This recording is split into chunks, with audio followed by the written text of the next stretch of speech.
Assalamualaikum Ananda, apa kabar semuanya? Semoga selalu dalam keadaan sehat walafiat ya. Baiklah, hari ini kita kembali belajar PKN ya. Seperti biasa, setiap hari Jumat kita mengadakan pembelajaran PKN. Untuk kali ini Taza akan memberikan model pembelajaran yang berbeda. Taza akan memberikan video yang berisi penjelasan dari Ustazah sendiri ya. Kalau biasanya Taza berikan dari penjelasan dari YouTube, kalau kali ini Taza berikan penjelasan dari Ustazah sendiri. Mohon disimak dan jangan di skip ya Ananda sekalian. Baiklah, langsung saja kita masuk ke materi. Minggu lalu Ustazah telah mengirimkan link video bagi Ananda yang sudah menonton. Alhamdulillah, terima kasih. Nah, kali ini Taza akan kembali menjelaskan lagi tentang materi kita di bab 4, itu bagian A terlebih dahulu ya. Di bukunya itu halaman 95, Ananda bisa lihat di halaman 95 tentang persatuan dalam keberagaman masyarakat Indonesia. Jadi, Ananda coba perhatikan di lingkungan sekitar rumah itu pasti terdapat banyak latar belakang yang berbeda-beda. Kita bisa melihat latar belakang yang berbeda-beda itu dari mana? Misal bisa dari suku, dari bahasa, dari agama, dari fisik, ataupun dari adat istiadat dan kebiasaan.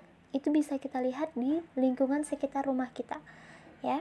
Nah, keberagaman Indonesia itu mengisyaratkan adanya suatu persatuan dari perbedaan. Nah, persatuan ini menjadi hal yang sangat penting bagi bangsa Indonesia dan tidak dapat diubah oleh siapapun. Artinya begini, kita itu memiliki latar belakang yang berbeda-beda, tapi kita diharuskan untuk tetap bersatu, ya. Misalnya kita berbeda-beda suku, kita dengan tetangga kita berbeda suku misalnya, ataupun kita berbeda agama, tapi itu tidak menjadikan kita terpecah belah. Intinya kita tetap bersatu meskipun kita memiliki latar belakang yang berbeda-beda, karena hal itu sudah menjadi hal yang sangat penting bagi bangsa Indonesia dan tidak dapat diubah oleh siapapun. Jadi, untuk mewujudkan persatuan dalam keberagaman diperlukan sejumlah prinsip.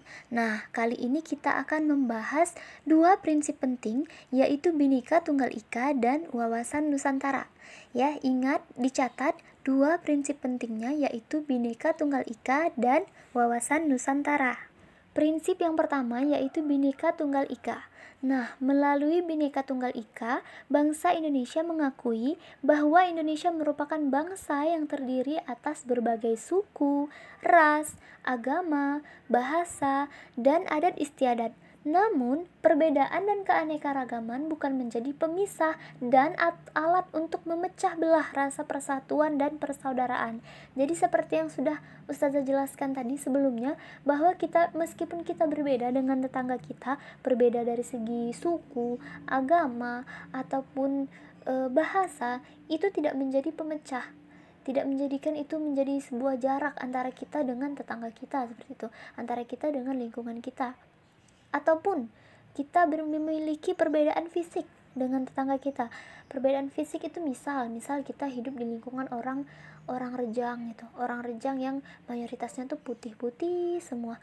Nah, sedangkan kita sendiri orang Jawa ya. Orang Jawa berkulit hitam pula gitu. Tapi bukan berarti semua orang Jawa itu berkulit hitam ya. Jadi seandainya misalnya kita itu orang Jawa yang berkulit hitam dan hidup di lingkungan orang Rejang yang berkulit putih. Jadi kita tidak boleh menjadikan itu sebagai jarak, menjadikan itu sebagai pemisah. Kita tidak boleh menjadikan bahwa diri kita itu berbeda. Kita memang pada hakikatnya kita berbeda, tapi kita harus tetap satu sesuai dengan semboyan Bhinneka Tunggal Ika, berbeda-beda tetapi tetap satu. Prinsip yang kedua yaitu Wawasan Nusantara. Nah, Wawasan Nusantara sebagai wawasan nasional bangsa Indonesia merupakan ajaran yang diyakini kebenarannya oleh seluruh rakyat agar tidak terjadi penyesatan dan penyimpangan dalam upaya mencapai dan mewujudkan cita-cita nasional. Jadi contohnya seperti ini.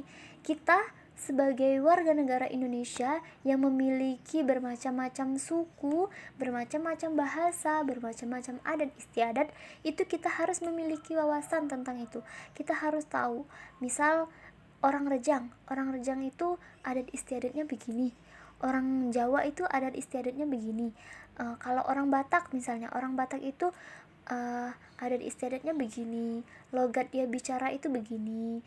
cenderung keras, tegas seperti itu ya. Kalau orang Jawa itu ngomongnya cenderung lembut seperti itu. Jadi seandainya kita adalah pendatang, kita adalah orang Jawa atau kita orang Batak gitu. Misalnya kita orang Jawa ya.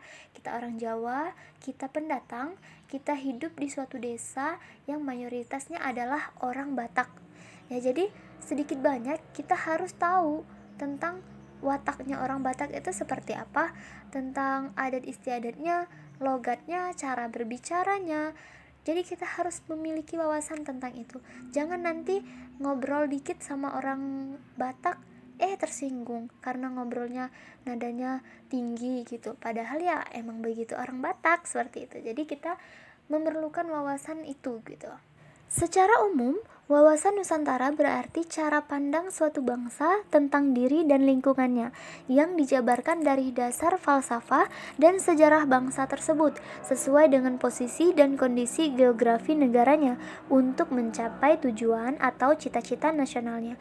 Jadi, wawasan Nusantara itu berarti cara pandang ya. Secara umum, wawasan Nusantara itu berarti cara pandang suatu bangsa tentang diri dan lingkungannya. Jadi, kita mesti tahu bagaimana sih tradisi orang yang ada di sekeliling kita seperti itu. Kalaupun memang kita ini bukan pendatang, kita sudah hidup di lingkungan yang sama dengan suku kita, misalnya kita orang Bengkulu Selatan misalnya ya.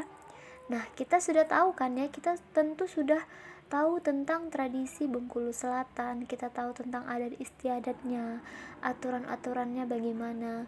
Nah, tetapi tidak hanya sebatas itu, kita juga perlu tahu bagaimana sih tradisi suku lain, bagaimana sih adat istiadat suku lain.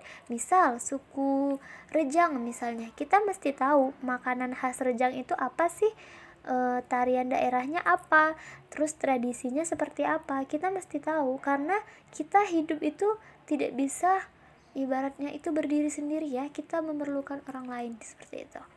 Nah, dalam wawasan Nusantara itu sendiri terdapat 4 konsep yang mencangkup persatuan dan kesatuan. Nah, konsep yang pertama yaitu konsep kesatuan politik. Yang kedua itu konsep kesatuan ekonomi.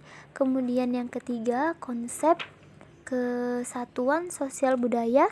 Lalu konsep yang keempat itu konsep kesatuan pertahanan keamanan. Jadi Ananda bisa membuka bukunya halaman 99 ya. Di sana terdapat beberapa pengertian dari konsep-konsep itu sendiri ya. Seperti konsep kesatuan politik itu ada 5 pengertian.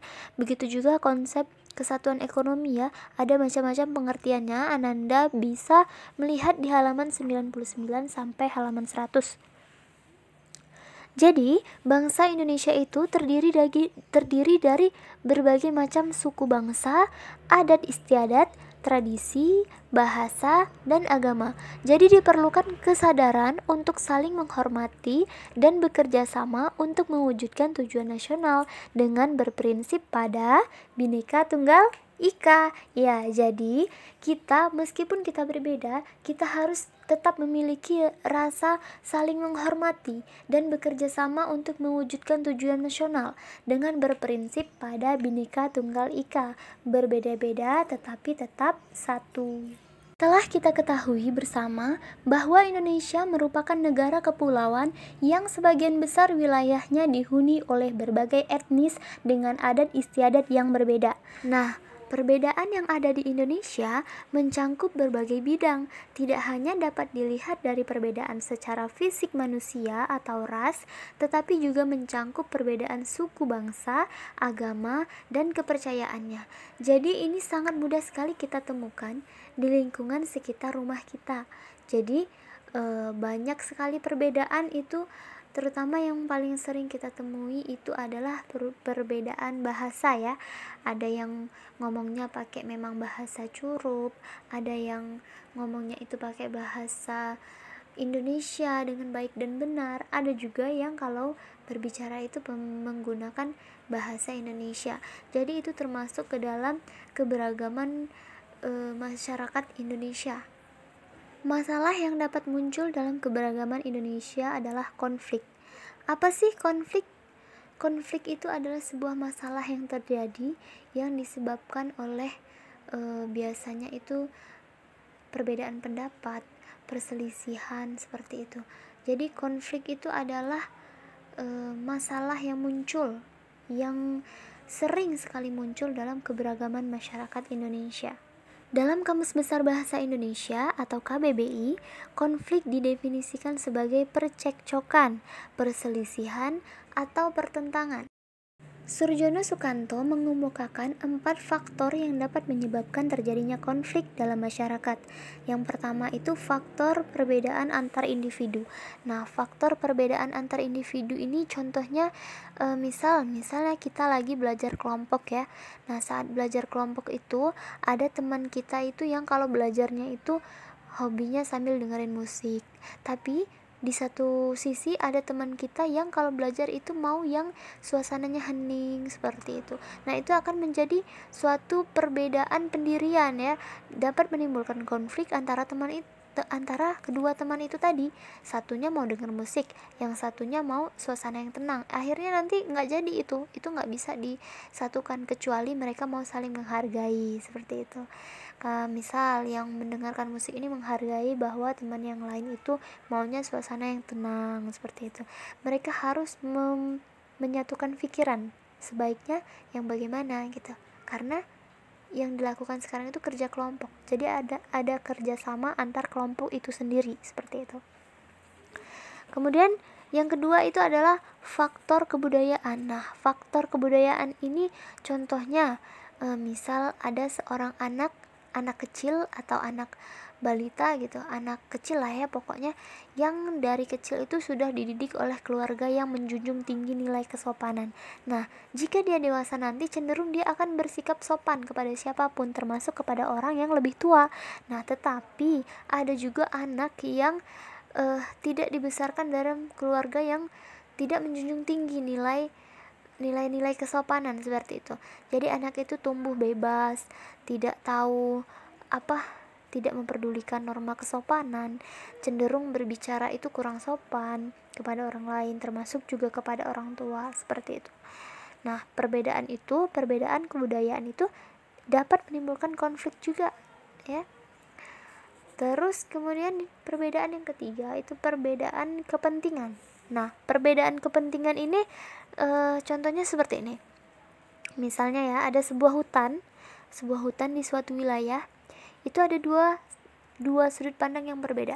Nah, dari sisi bagi kelompok pengusaha menurut mereka pohon-pohon di hutan itu sebaiknya ditebang kemudian dijadikan uang. Pohon-pohon itu bisa diolah, ditebang, nanti akan menghasilkan uang dan juga akan membuka lowongan pekerjaan bagi orang lain. Misal mengajak warga-warga sekitar untuk menebang pohon tersebut. Nanti kan warga sekitar itu mendapat pekerjaan dan mendapat upah kan ya. Seperti itu kalau bagi pengusaha. Nah, tapi bagi kelompok pecinta alam atau bagi warga yang peduli alam, pohon-pohon itu tidak boleh ditebang karena pohon-pohon itu memiliki fungsinya tersendiri seperti itu. Kalau pohon-pohon itu ditebang, kelestarian hutan itu tentu tidak akan terjaga kan ya. Terus kemudian akan menimbulkan bencana alam seperti itu. Jadi itu dilihat dari perbedaan kepentingan itu dilihat dari dua sisi, dua sudut pandang yang berbeda. Nah, kemudian perbedaan yang terakhir itu adalah perubahan sosial. Nah, perubahan sosial ini seperti ini. Perilaku remaja ya. Perilaku remaja yang berbeda itu terkadang dapat memberikan pandangan kurang baik oleh orang-orang tua. Jadi misalnya remaja itu punya perilaku yang berbeda-beda ya. Ada yang hobinya begini, ada yang hobinya begini. Nah, itu akan menjadi sudut pandang tersendiri bagi orang-orang yang melihat seperti itu, apalagi orang-orang tua nanti menilainya, si ini tuh hobinya begini, si ini tuh kalau keluyuran gak ingat pulang seperti itu. Jadi perubahan sosial ini merupakan suatu perubahan yang mempengaruhi cara pandang sebagian anggota masyarakat terhadap nilai, norma, dan perilakunya. terdapat beberapa sikap yang dapat menjadi penyebab konflik dalam masyarakat. Nah, antara lain yaitu yang pertama itu ada primordialisme yang berlebihan. Apa sih primordialisme?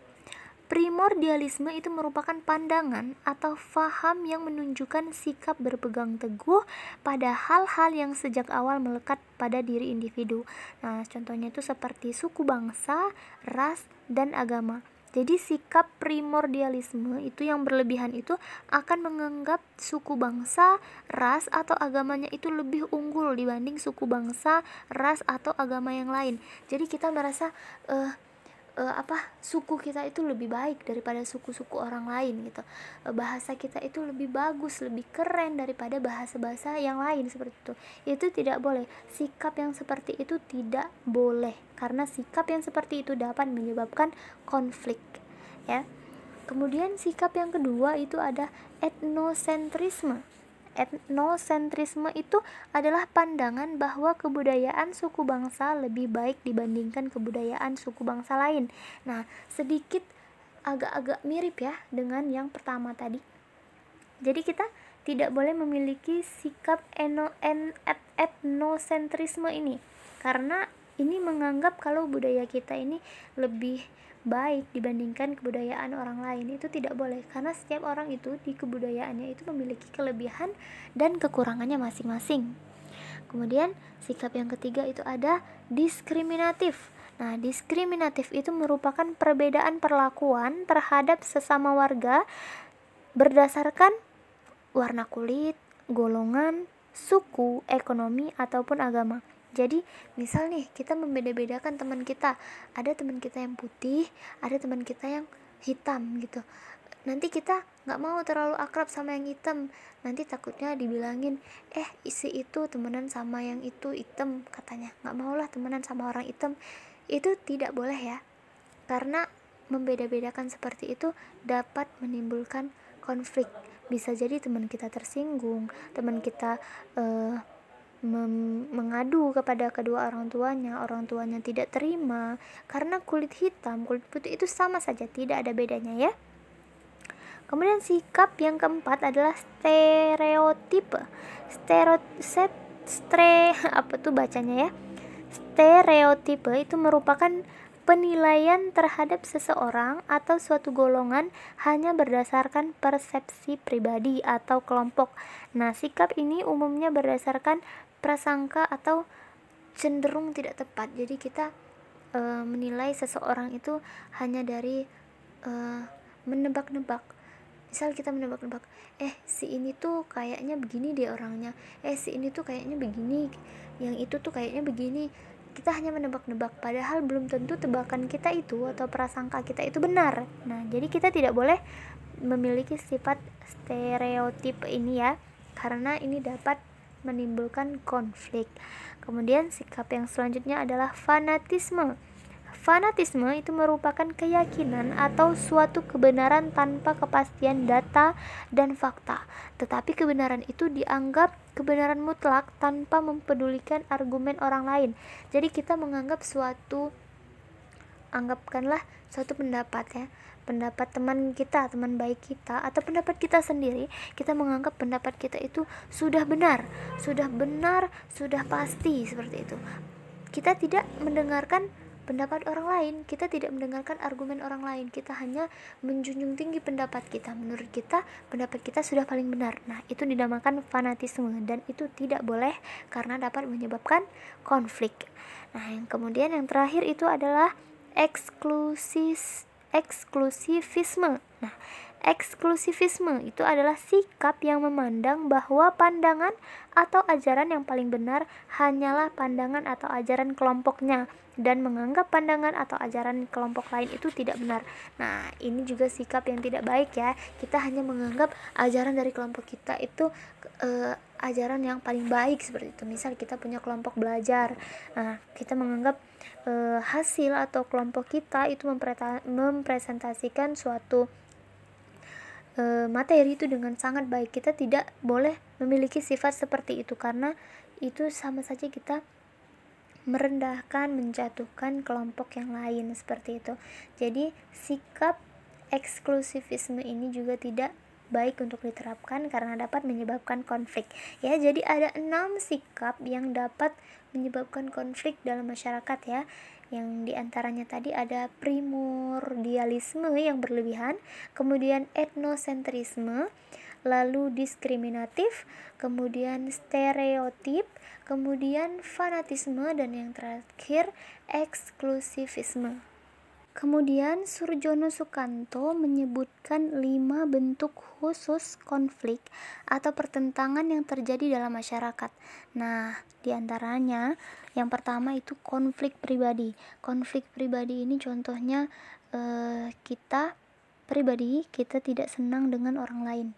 Itu dapat menyebabkan konflik pribadi. Kita tidak boleh ya asal tidak senang dengan orang lain seperti itu, karena itu merupakan konflik pribadi, artinya konflik terhadap diri kita sendiri. Kita punya penyakit hati, kita tidak senang kepada orang lain padahal orang lain itu tidak mengusik kita, seperti itu. Kemudian yang kedua itu ada konflik rasial. Nah, konflik rasial ini adalah konflik yang pada umumnya itu timbul karena perbedaan ras. Nah, seperti fisik ya, dilihat dari fisik itu contohnya konflik rasial yang pernah terjadi di antara orang kulit hitam dengan orang berkulit putih yang terjadi di Afrika Selatan itu. Nah, kemudian yang ketiga itu ada konflik antar kelas-kelas sosial. Nah, contohnya konflik antara buruh dan pemilik perusahaan gitu. Jadi terjadi perbedaan kepentingan antara buruh dan pemilik perusahaan, seperti itu. Kemudian yang keempat itu ada konflik politik. Nah, konflik politik ini contohnya konflik antar partai ya, antar partai politik dalam sebuah negara. Misal partai ini mau mendukung yang ini, partai yang lainnya mendukung calonnya masing-masing, seperti itu akan terjadi konflik antar politik tersebut. Nah, kemudian yang terakhir itu ada konflik internasional. Konflik internasional ini contohnya konflik antar negara mengenai suatu wilayah, eksplorasi gas alam di daerah perbatasan. Nah, jadi perebutan wilayah seperti itu, wilayah yang memiliki gas alam di daerah perbatasan. Jadi terjadi konflik, ibaratnya itu perebutan wilayah ini milik siapa, seperti itu. Itu dinamakan konflik internasional. Terjadinya konflik dapat menimbulkan sejumlah hal, antara lain perpecahan dalam masyarakat, kemudian kerugian harta benda dan korban manusia. Misal seperti demo itu kan kalau sudah rusuh banyak korban jiwa berjatuhan, banyak fasilitas-fasilitas yang dirusak seperti mobil dibakar ataupun kantor yang dilempar dengan batu. Itu kan terjadi kerusakan ya, kerusakan dan kerugian gitu. Dan banyak juga korban jiwa dari demo tersebut. Jadi itu adalah hal-hal yang terjadi karena konflik itu tadi. Jadi banyak sekali hal yang merugikan ya, dampak dari konflik itu sendiri, banyak sekali kerugian ya. Kemudian kehancuran nilai-nilai dan norma yang ada. Jadi karena kita sudah ada konflik, kita sudah tidak lagi mengedepankan norma, tidak lagi memikirkan aturan-aturan yang seharusnya berlaku, seperti itu. Kemudian perubahan kepribadian. Nah, jika kita sudah terjadi konflik, kepribadian kita pun akan berubah. Kita akan, misal kita ada konflik dengan orang itu, nanti kita akan, dulunya kita akrab sama orang itu, setelah terjadinya konflik kita tidak akan bisa akrab lagi dengan orang itu, seperti itu. Kita akan berubah, sikap kita sudah tidak akrab lagi seperti dulu. Nah, kecuali kita mau saling menghargai, mau saling duduk dan dibicarakan sama-sama kira-kira apa solusinya, seperti itu. Kemudian dominasi. Nah, dominasi itu adalah konflik yang terjadi pada suatu masyarakat yang dapat menciptakan pihak yang menang dan pihak yang kalah. Nah, pihak yang menang itu dapat saja mendominasi pihak yang kalah, bahkan dapat menindas pihak yang kalah, seperti itu. Jadi Ananda, itu saja materi yang dapat Ustazah sampaikan untuk hari ini. Ustazah harap sedikit banyaknya Ananda dapat menyerap penjelasan dari Ustazah, dapat mengambil hikmah dari materi kita kali ini. Ya, sangat banyak sekali hikmahnya ya. Mudah-mudahan dapat pula Ananda terapkan di kehidupan sehari-hari, seperti tidak membeda-bedakan teman ya, membeda-bedakan secara fisik seperti itu. Tidak juga membeda-bedakan antar suku, nanti bertemannya sama orang yang satu suku saja. Ustazah harapkan Ananda mau berbaur, karena kita semua itu satu. Kita menjunjung tinggi nilai Bhinneka Tunggal Ika, ya. Oke, itu saja materinya hari ini. Terima kasih sudah menyimak. Ustazah akhiri ya. Wassalamualaikum warahmatullahi wabarakatuh.